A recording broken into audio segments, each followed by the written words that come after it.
ছাত্র জনতার অভ্যুত্থানের পর বিএনপির ঢাকা প্রথম সমাবেশে বক্তব্য রাখলেন দলটির চেয়ারপারসন বেগম খালেদা জিয়া। নয়াপল্টনের দলীয় কার্যালয়ের সামনে আয়োজিত সমাবেশে হাসপাতাল থেকে ভিডিও কনফারেন্সে যুক্ত হয়ে বক্তব্য রাখলেন তিনবারের প্রধানমন্ত্রী। বিসমিল্লাহির রহমানির রহিম।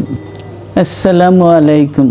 বৈষম্য বিরোধী ছাত্র আন্দোলনের নেতৃত্বে ছাত্র জনতার গণ অভ্যুত্থানের বিষয়ে বিএনপির চেয়ারপারসন খালেদা জিয়া বলেছেন, এই বিজয় আমাদের নতুন সম্ভাবনা এনে দিয়েছে।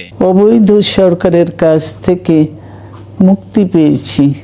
দীর্ঘদিনের নজিরবিহীন দুর্নীতি, গণতন্ত্রের ধ্বংসস্তূপের মধ্য থেকে আমাদের নির্মাণ করতে হবে এক সমৃদ্ধ বাংলাদেশ। বীর সন্তানরা মরণপণ সংগ্রামের মধ্যে দিয়ে এই অসম্ভবকে সম্ভব করেছে। আন্তরিক ধন্যবাদ জানাতে চাই আমাদের বীর সন্তানদের, যারা মরণপণ সংগ্রাম করে অসম্ভবকে সম্ভব করেছে। শত শত শহীদদের জানাই শ্রদ্ধা। বিস্তারিত লাইভ ভিডিওতে। বিসমিল্লাহির রহমানির রহিম। আসসালামু আলাইকুম।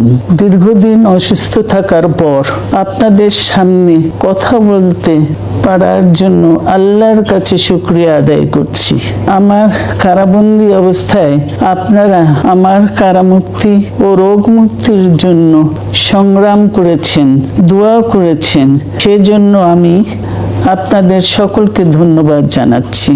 দীর্ঘ আন্দোলন ও ত্যাগের মধ্য দিয়ে আমরা ফ্যাসিবাদী অবৈধ সরকারের কাছ থেকে মুক্তি পেয়েছি। আমি আন্তরিক ধন্যবাদ জানাতে চাই আমাদের বীর সন্তানদের, যারা মরণপণ সংগ্রাম করে অসম্ভবকে সম্ভব করেছে। শত শত শহীদদের জানাই শ্রদ্ধা।